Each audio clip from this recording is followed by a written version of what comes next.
Well, hello everyone, and welcome to another Thursday night session. I'm your host, Honey Sagari, your founder and CEO of Qyral. We're in for another great educational session today. The fantastic Dr. Leone is back by popular demand. Hi, Dr. Leone. Hey, I'm so excited to be here. Thank you so much for having me again. Of course. We're so glad to have you. Let me start by giving you a little background on Dr. Leone. She's an incredible physician, educator, researcher, and writer who has an impressive background in psychology, naturopathic medicine, and holistic nutrition. She specializes in chronic illness, gastrointestinal dysregulation, metabolic syndromes, inflammatory conditions, and mental health. All the stuff that lead to aging, by the way. What makes Dr. Leone even more special is her medical approach. She aims to treat underlying causes of diseases, not just the symptoms, which creates a better and more sustainable path to wellness. As we step into the new year, so many of us are focusing on setting and sticking to healthier lifestyle choices, especially when it comes to our diet, nutrition, overall wellness. And today's session is all about turning those good intentions into lasting habits. And we couldn't think of anyone better than you to guide us through this journey. So thank you, Dr. Leone, for being here. Thank you. Thank you. Let's get started. Yes, absolutely. Let's jump in. All right, let's do it. So many of us have set these resolutions related to our health and nutrition. I know I do it every single year. I'm going to do this. I'm going to get 100 ounces of my water in. I'm going to do this. From All the your things. experience, from your experience, why is it important to stick with these resolutions and what impact can they have on our overall well-being? So the impacts are pretty prevalent. Are obvious. When we set goals and we achieve them, not only are we going to get the chosen outcome of the goal, weight loss, more energy, better health, more flexibility or strength, or more money in savings, whatever the resolution is, feeling better, quitting something. But more so than that, not just the chosen outcome, the thing that having a psychology background, think is much more valuable in a lot of cases is our increase in self-efficacy. And that means being our own advocate and believing in ourselves to be capable to even achieve change. I think a lot of times we tend to have a background of being conditioned to told, like, you're not great at math, or you struggle reading, or something happens in school or socially. And in those formative years, something happens. Oftentimes we get some sort of feedback, and then we weave that into our identity. And I'm just not good at this, or I just can't do this, or we try things and fail, and shame and embarrassment kind of prevent our ability to try again. And so more than anything, the outcome is fantastic. More money, a better business, more health, more self-awareness. All these things are great in terms of resolutions. That's obviously a big driver and motivator. But I think at the core, having better self-efficacy, believing in yourself, and having a higher level of self-worth and thinking of yourself as if it's somebody that you love is such a powerful way to live life, and a powerful perspective. Oh my gosh, so many P's. Powerful perspective to carry you forward to achieve future goals and to continue to reach those milestones. And it just feels good at the end of the day, Oh, I love that you touch on self-love and self-worth. I love that you do. So, how can we ensure our goals are realistic and attainable, especially when it comes to our health and nutrition? That's probably one of the things I see is self-sabotage. Mm. If you realistically know that you eat X amount of calories, or you have 6 Diet Cokes a day, or you have sugar at every meal or dairy at every meal, and your goal is to go dairy-free, sugar-free, the likelihood of longevity in order to stick to something like that is going to be pretty small, just because it's not realistic. It's really all black and white thinking, and that's really setting yourself up to fail. And so if you screw up a little bit, you're like, meh, it's done. I might as well just throw the whole day or week or year away now because I screwed up a few times. And so I don't think it's about all or nothing thinking. I like to create or utilize the acronym. I'm sure we've all heard of it to some degree. SMART goals. It's an acronym. Specific. Be as specific as possible. Not just like, I want abundance. I want to lose weight. I want to lose 1 pound a week for the next 6 weeks, right? Something that is as specific as possible, because that brings me to the next letter, which is M, is measurable. You can measure something like that. You can get automatic feedback whether or not you're achieving that goal. And that brings me to A, which is attainable. Is it realistic? Can you actually attain it? Or are you saying, I'm going to be a millionaire in 6 months?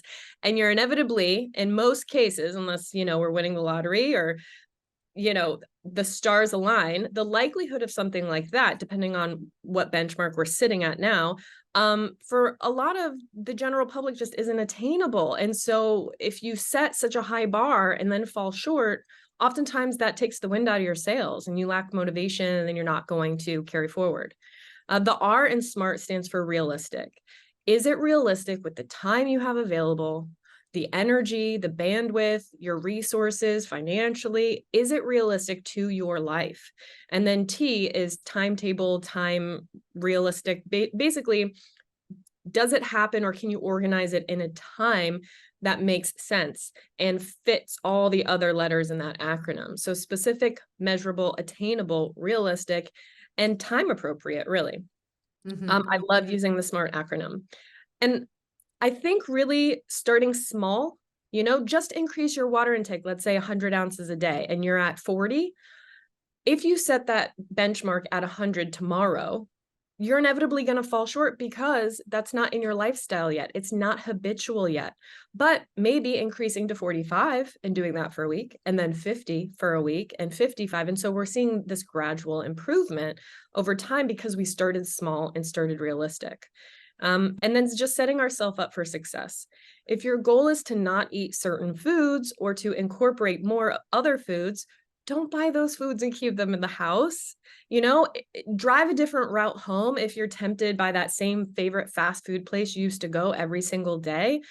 Change can be uncomfortable, but it's necessary to facilitate new behaviors, and new behaviors are what gets us closer to our goal ultimately. So if we can remember SMART, if we can be small and realistic, and we can focus on creating an environment conducive to that behavior change, stocking the fridge with fruits and vegetables and nuts and seeds. So when we are hungry and we're craving a donut, we're going to eat strawberries or an apple instead, for example. It's not maybe going to scratch the same itch initially, but over time, you're conditioning yourself to make that your new normal. And that is how behavior change sticks long term.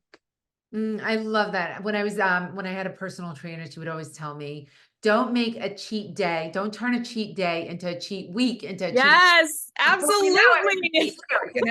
And like, go easy on yourself, right? If you mess up today, I know like my goal is to close all of my rings on my Apple Watch, right? It's like, if I don't, today I didn't get a chance to do it. There was a time I was obsessive about it. Like 3 months, every single day, every single ring was closed.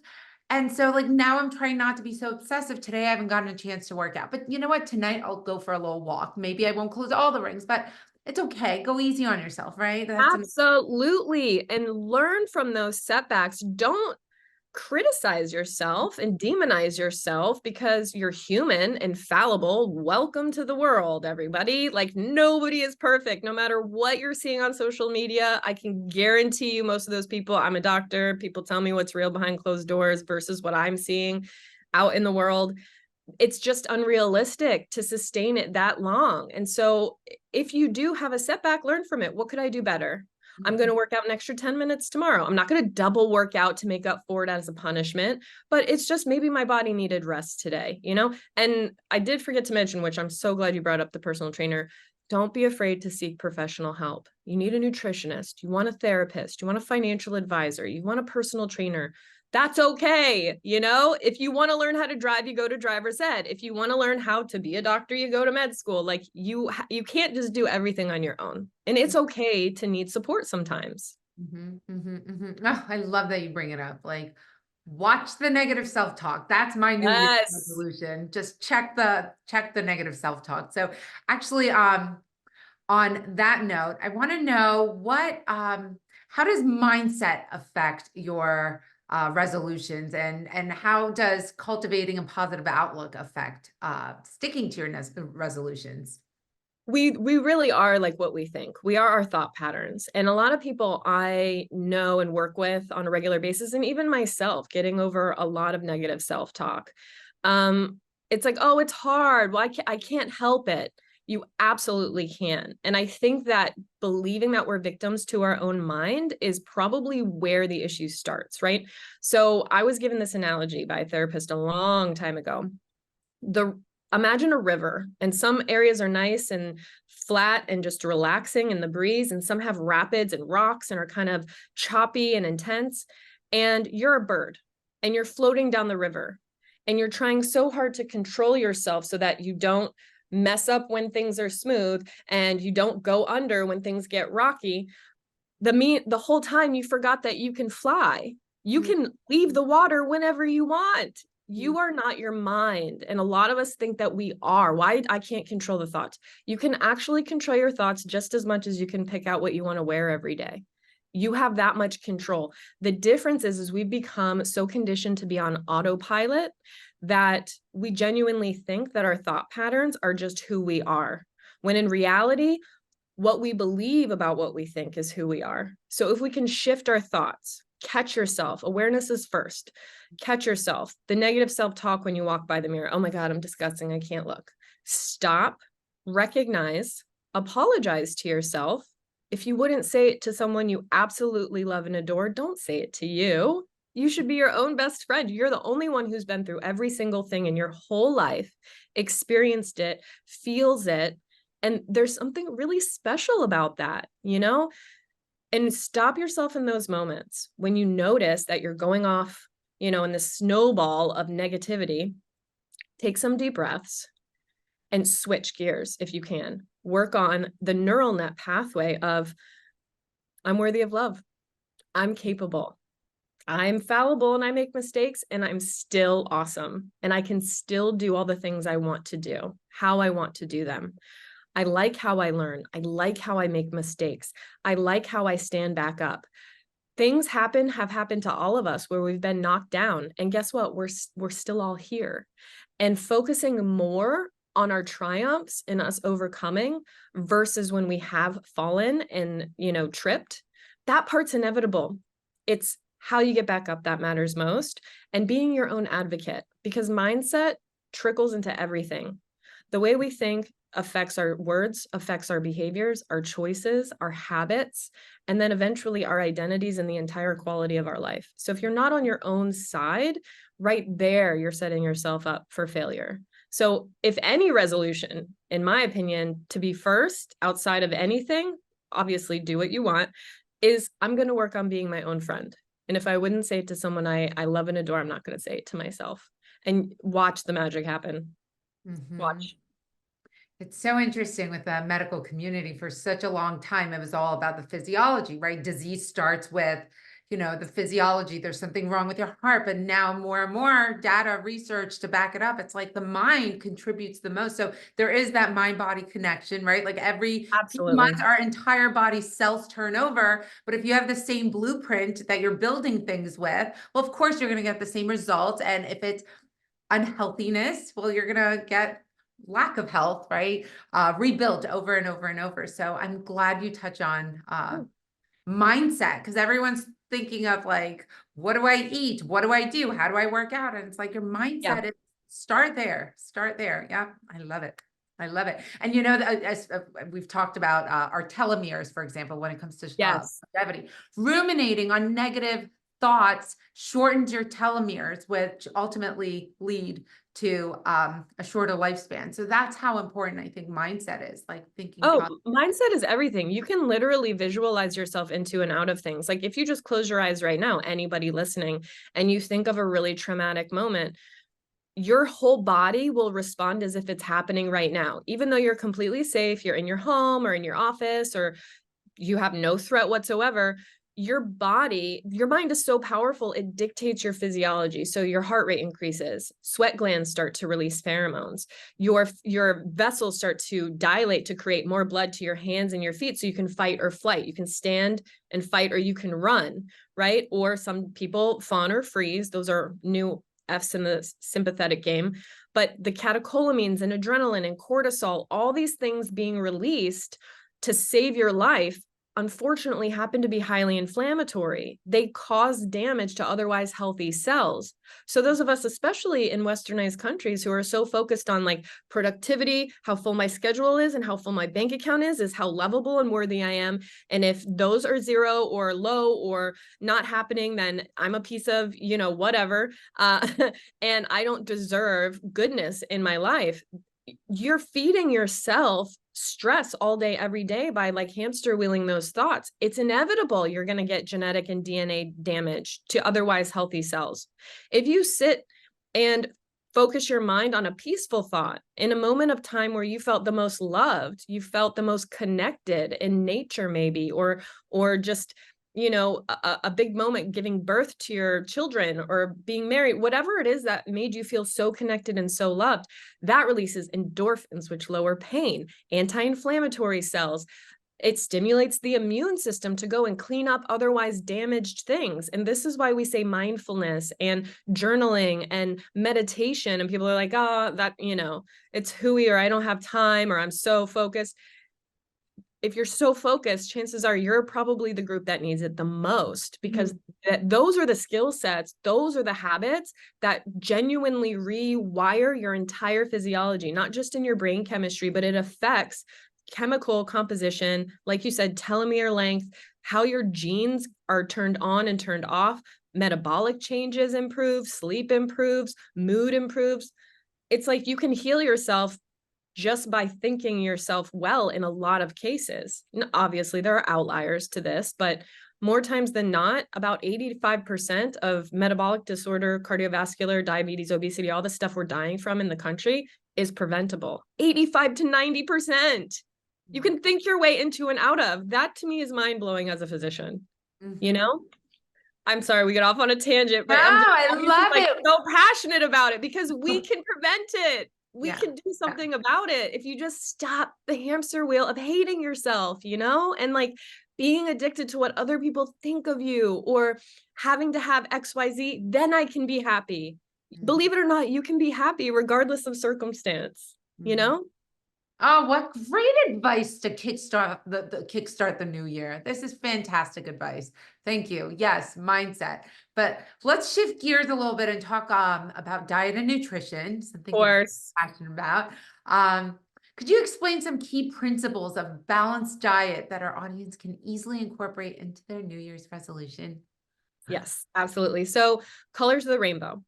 When we eat colors of the rainbow and primarily fruits and vegetables, every color has a superpower, whether it's like red working on cardiovascular, white is immune, like mushrooms, asparagus, greens work on immune system as well as metabolism.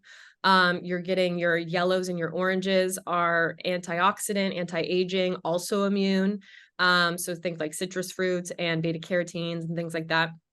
So when half the plate is like the rainbow, or as many colors as possible represented in the form of fruits and vegetables, like I mentioned, you're really giving yourself, you're taking a multivitamin in your plate, right? You're taking antioxidant supplements on your plate. Your food is literally your medicine, like Hippocrates said. So outside of that, focusing on lean protein, especially for the semaglutide and tirzepatide group, because the appetite is so much lower, we really want to get more bang for our buck. So the calories we are eating, we want to make sure they're nutrient dense so we don't get nutrient deficiencies over time. So our hair and our skin and our nails and our energy and, all those things stay nice and robust and glowing. And focusing on healthy proteins. And I mean, some fats, obviously, we want to focus on polyunsaturated fats, which tend to be like nuts and seeds and healthy oils, olive oil, avocado oils.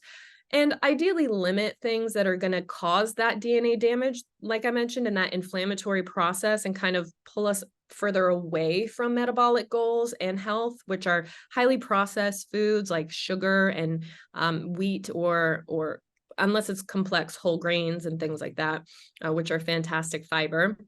But bleached, white flour, frozen or processed or fast foods, any animal products are okay to a certain extent, but too much saturated fat, cardiovascular disease, obesity, all that stuff, right? So if we can limit those things, but don't deprive, moderate, right? And then just make the backbone of your diet those fruits, vegetables, lean proteins, and healthy grains. The fiber is going to keep you regular. It's going to bind to any toxins being released in the body, medications, hormones, stress processes, and metabolites, and carry it out of the body in the form of stool. So you're literally eating medicine, and you're eating things that a lot of people later on in life, because they didn't do that earlier on or catch it earlier on, they're on medications and have to pay lots of money in supplements and things like that to try and make up for that, when you could have just eaten your way to health the whole time. And last but not least is staying adequately hydrated. Hydration is key. A lot of people, hunger and thirst cues can be kind of confused oftentimes, and we think we're hungry, so we tend to overeat. But if you do feel hungry and you've eaten in the last couple of hours, try to just drink 16 to 20 ounces of water and wait 20 minutes. Chances are you're not really hungry, you were just thirsty. And that just helps, again, detox, keep us hydrated, buoyancy in the skin and hair and nails. Who doesn't love that? Energized, the brain feels happy. And that's how we introduce oxygen into the body outside of breathing as well. H2O, right? It's right there in the chemical structure. So those are probably the best tips for eating healthy. I love it. I don't know if it's because I'm getting older. I'm getting old, girl. But I just turned 40. I don't want to hear it. Getting old. But I've become very sensitive to food. So if Yes. I consume a lot of sugar the next day, it's not just my energy, but I feel a sense of anxiety. Like there's Yes. feeling, this emotion Absolutely. that I have, I just feel off, or I feel a little foggy brained and so forth. So I want to ask you, how does maintaining a balanced diet as part of our New Year's resolution impact other aspects of our health, most importantly, our mental well-being, as well as our physical? Mental health is so important. And we, like I said before, we literally are what we eat. So the neurotransmitters in our brain, like serotonin, which makes us feel safe and hungry and happy, which turns into melatonin, which helps us feel restful and get some sleep. Dopamine, the reward hormone that makes us feel like we did a good job and we want to keep going, and motivation and inspiration. GABA, which helps quell anxiety and helps us feel nice and grounded and rooted. All of these chemicals our body functions on are built from amino acids in protein. And then part of the factory of taking those amino acids from the food we eat and turning them into those substances, each step of that factory requires micronutrients, B vitamins, magnesium, calcium, selenium, zinc. And not only neurotransmitters and mental health, but immune cells to fight infection and to clean up inflammation or any damage. Those are all built from nutrients that we eat, minerals, vitamins, things like that. So carbohydrates are primarily energy. Protein builds stuff, and fat is a little bit of both. It can offer energy, but it also makes like sex hormones. So if estrogen, progesterone, and cycles are off, fertility is called, you've been trying for 2 years and you just can't conceive. I see a lot of it all come back to nutrition. So the life you want, the family you want, the mental stability, the emotional wellness and calm and sense of peace, a lot of it is driven from food. And when anybody ever walks into my office and has a flare of mental health issues or joint pain or just feeling kind of crabby or really depressed or anxious, we always do a 48-hour diet recall. And 99% of the time, I'm not joking, there is a clear indicator of a food triggering that physiological response. And so we're very connected to what we eat. And again, like you experience with sugar, I mean, it can affect everything, especially mental health. And then there's also the gut microbiome, right? 90 Oh my something gosh, of our that's a whole, serotonin, yeah. gut, right? That's a whole other topic, right? But maybe you could touch on that, the gut microbiome. Absolutely. So the gut microbiome is known as like the body brain. So obviously we have a brain in our head and it tells our body what to do and nerves and all that stuff. But the microbiome is basically a huge population of really beneficial bacteria, a couple of, other things like viruses and things like that that are healthy for the body that we need. And what it does is primarily live in the colon or the large intestine, and it produces really important vitamins like B vitamins and vitamin K, both of which are important for energy production and for stabilization of our blood and its blood formation, bone, things like that. And it produces high levels of serotonin.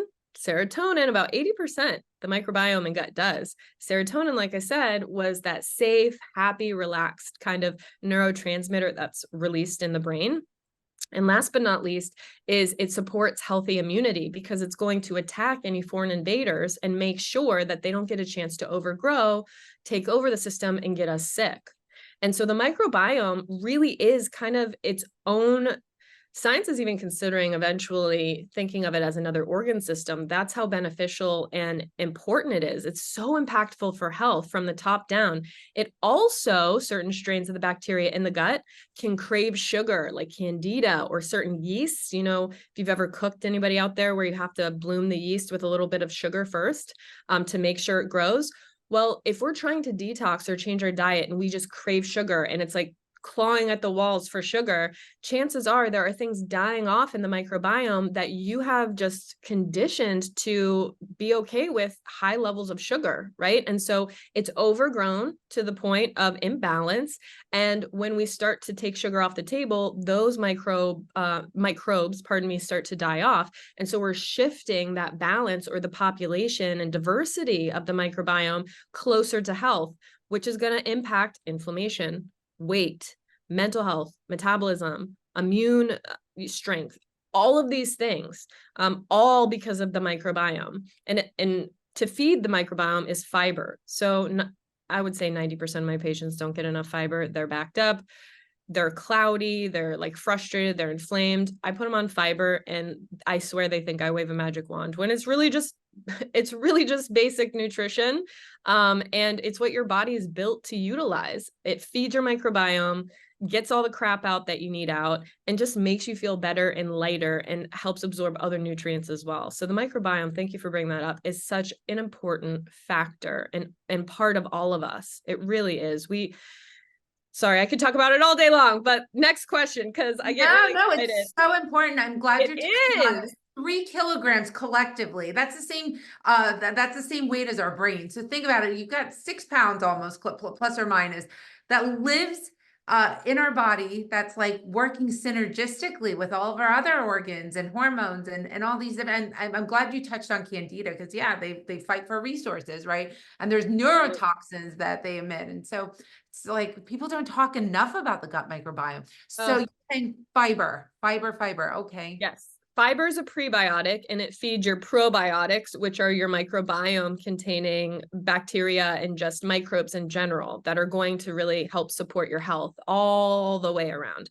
And those of us who were raised in the 80s and 90s, where they were handing out amoxicillin like it was candy, if you had strep every month or every other month, chances are your microbiome has shifted because antibiotics, probiotics build microbiome, antibiotics kill microbiome.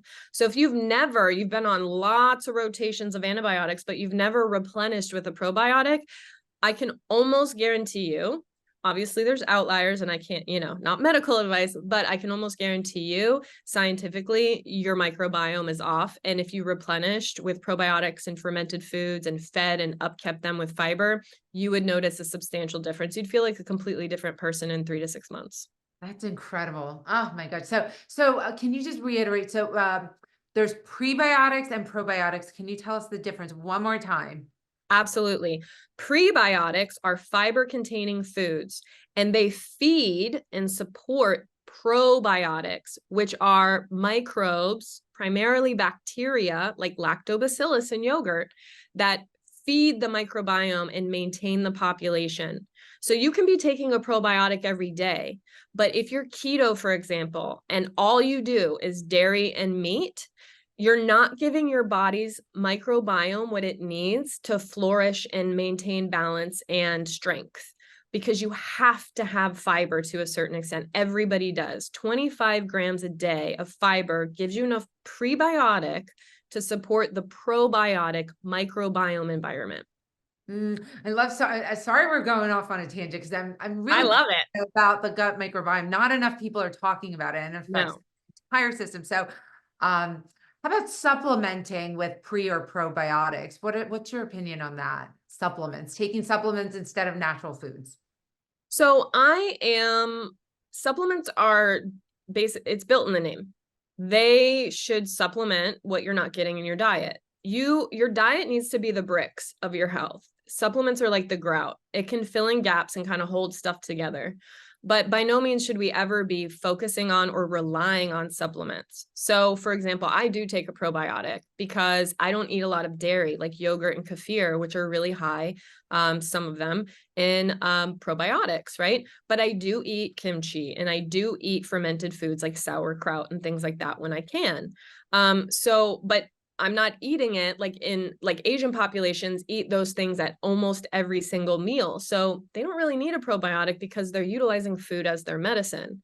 So because I know for a fact my diet, my lifestyle, and the way I approach food, I'm not getting enough probiotics, I will take a probiotic, usually every night. Some nights I skip. But in terms of fiber, I 90% of the time will reach it with my diet, because fiber in diet comes with water and fat soluble vitamins and minerals that your body needs. It comes with increased water, like think of like cucumbers, for example, or tomatoes or watermelon. You're getting fiber, but you're also getting hydrated and you're also getting nutrients at the same time.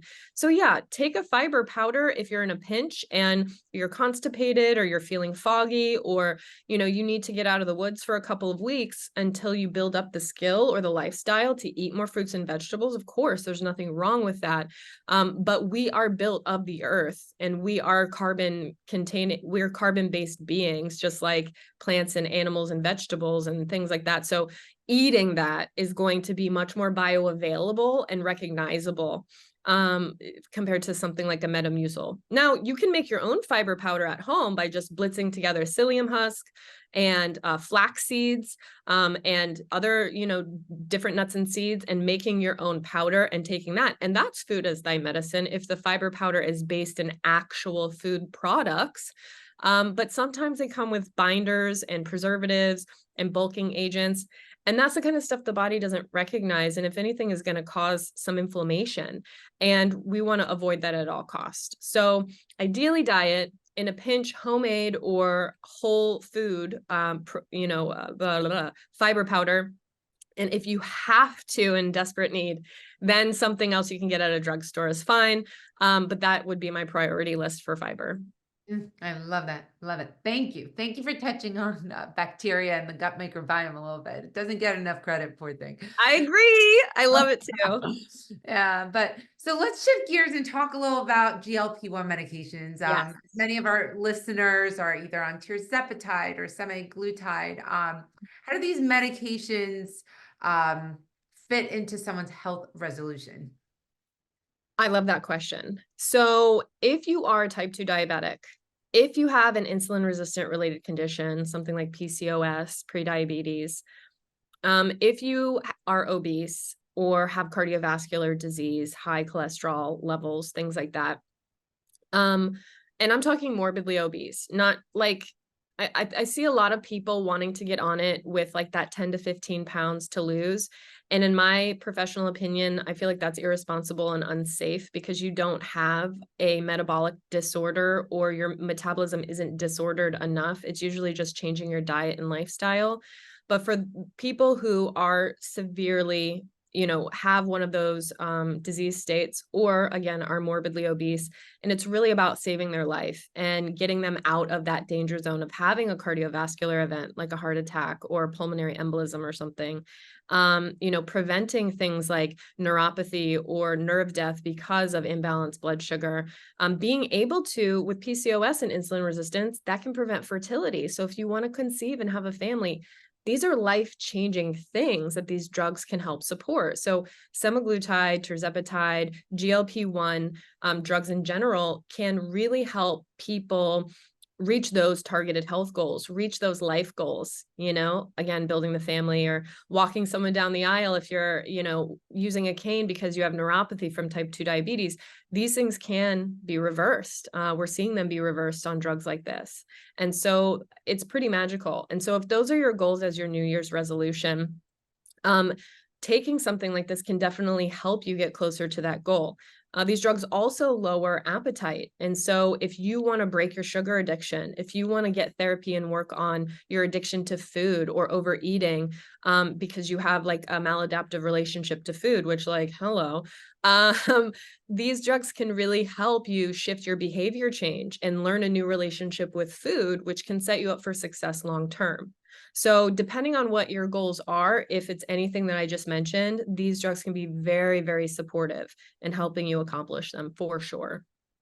I love what you always suggest. You're like, use it as a tool. It's not meant to be a long-term crutch, just Yeah. use it temporarily to get back on track and build the healthy lifestyles that you need to. Absolutely. Because it is, at the end of the day, the thing that got you into those disease states, diabetes type 2 is preventable. Cardiovascular disease, by and large, is preventable. Mhm. PCOS you're born with, but insulin resistance, by and large, is preventable. Obesity, preventable. So if you've created and done things habitually, behavior-wise, self-thought, or just like, surrounding yourself by that's how you grew up, so that's what you do in adulthood, it's okay that we all have our stuff, right? It's okay to utilize tools to get you into that, but you have to recognize it's a behavior that's driving that outcome in health. And so taking something to get you out of that is just addressing the symptom. So it's okay to do that to get you out of the woods, but really doing that behind the scenes work to, if the behavior got you into that place, learning new behaviors to get you out of it long term. There's absolutely nothing wrong with doing both as long as you're addressing that root cause. Because as soon as you go off of it, habits don't change. You might go right back into that same scary, health wise speaking, environment. And if you really are committed to change, and it's a New Year's resolution that you're so passionate about, you're sick and you're tired and you're fed up and you're ready, semaglutide and tirzepatide are fantastic skills to get you there and get you motivated and see results while you do that longer term work. I love that it's helpful in that regard, because it can be hard if you've been obese your whole life or sick for 20 years and diabetes and insulin dependence and all these things. To shift behavior, it's like you're so used to feeling uncomfortable and being in pain that it's like, going to the gym and changing my diet, it's like, what's the point? But something like semaglutide and tirzepatide, people are losing 15 to 20% of their body weight within 6 months to a year. I mean, those types of results get people motivated, give them self-confidence back, make them energized to want to go to the gym, right? To want to learn about nutrition. So it's been a really powerful tool that I've seen in the medical community. I love it. I love it. I equate it to wearing a tight pair of shoes. It's like it kind of shrinks your feet a little bit so that you could start walking again. That's how I see this. this I love that. I've I never heard believe. that. Yeah. I'll take Um, it. But for those individuals who are not on these classes of medication and they're considering it, but they're worried about its safety and Okay. long-term effectiveness, can we talk a little about? I know there's not too many studies on long-term safety of these drugs, but we do have an idea. Can you talk to us a little bit about the safety? Yeah, absolutely. So, I mean, it's with anything new, especially new stuff that's not studied long term, a healthy dose of trepidation to manage risk is smart. I think knowing the lay of the land. So, for those of you who have tumors like thyroid, C-cell tumors, pancreatitis issues, major liver disease or issues, these could all, or even a chronic like autoimmune GI issue, ulcerative colitis and Crohn's and things like that.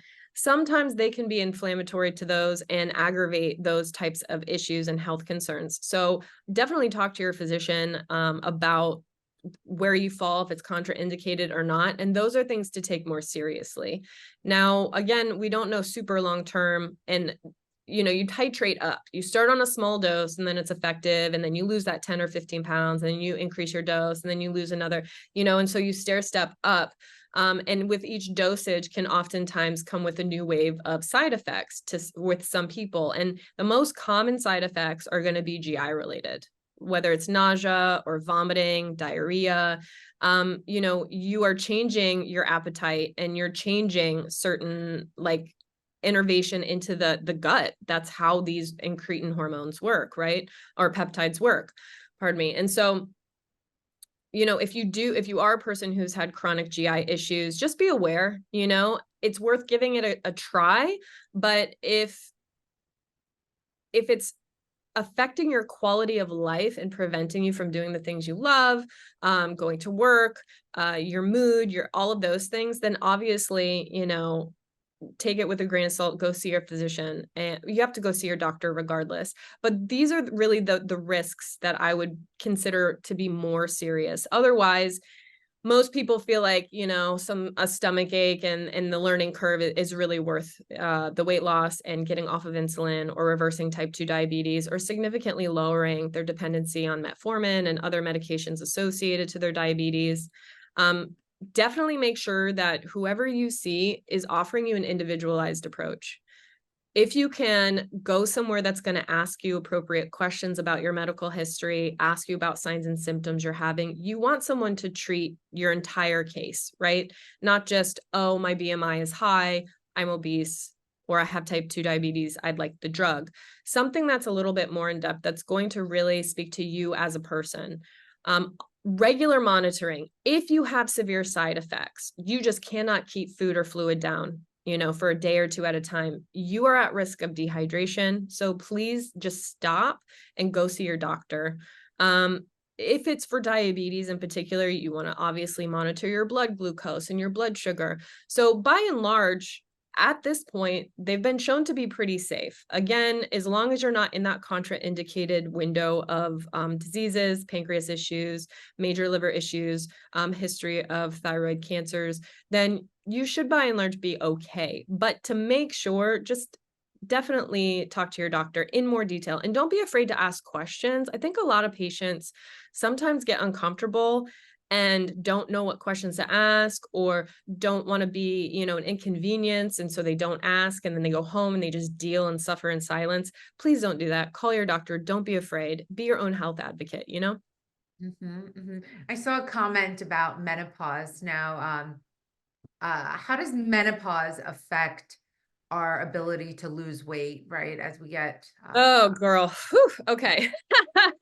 about hormones just a little bit. Let's touch on it. Yes, absolutely. So menopause, for anyone who may or may not know, is 12 consecutive months without a menses, or more. And so anything where you dabble on and off, a couple periods and then a few months without, that's perimenopause. It's like your body's practicing menopause. And then eventually you get full-blown menopause. So in a metabolic or menopausal state, everything is shifting. Essentially, you're downshifting into elder years, biologically speaking. Obviously, you're only as old as you feel, and people are living so much longer these days. And I love and respect that. But our limbic brain, our reptilian animal brain, which is highly driven for procreation, hormonally speaking,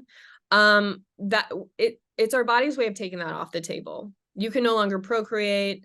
And so this is, you're the elder, you're the wise of the group. And so you don't need sex hormones. You don't need estrogen to keep your skin and hair and nails, and your bones strong. You don't need progesterone, right? You don't need as much testosterone, which gives you libido and makes you want to have intercourse during ovulation and gives you that jolt of energy halfway through your cycle.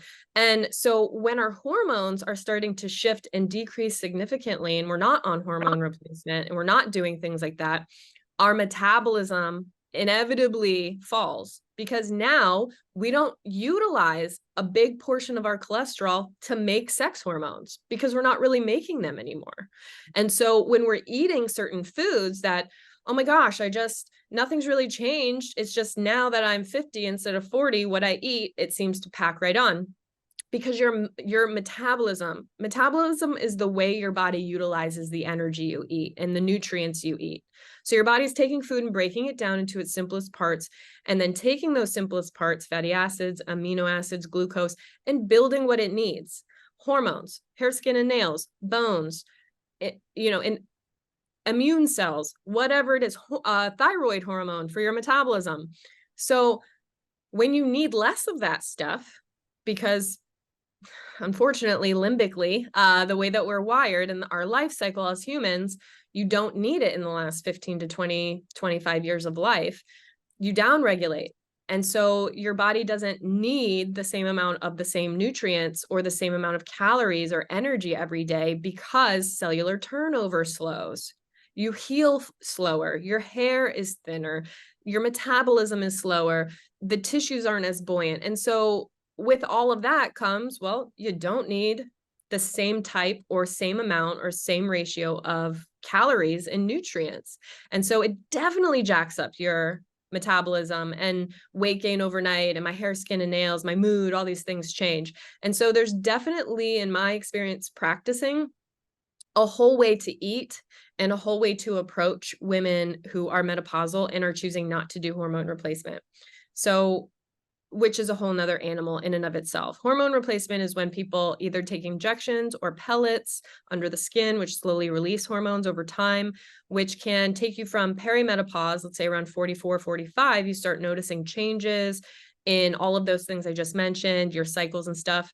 You can start taking hormone replacement to kind of elongate that window. And instead of the average perimenopause is 7 years. And so instead of going through that in the 7 years, you can kind of hit the pause button and you take hormones as if you were still 40 years old until usually 55. After that, sometimes 55, 60, after 60 can kind of put you at risk for estrogen sensitive cancers and things. So I personally don't play with that fire, medically speaking.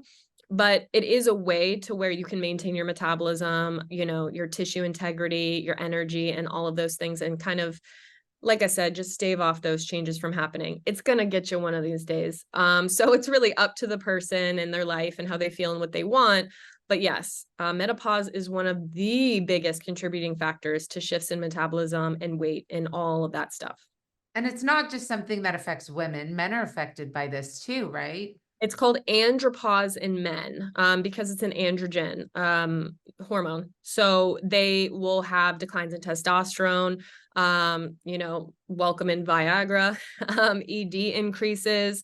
And again, elderhood is just the stage of life where, and I hate to put it this bluntly, but we're all part of the human race. It's just the life cycle biologically. It's like a cycle of a plant.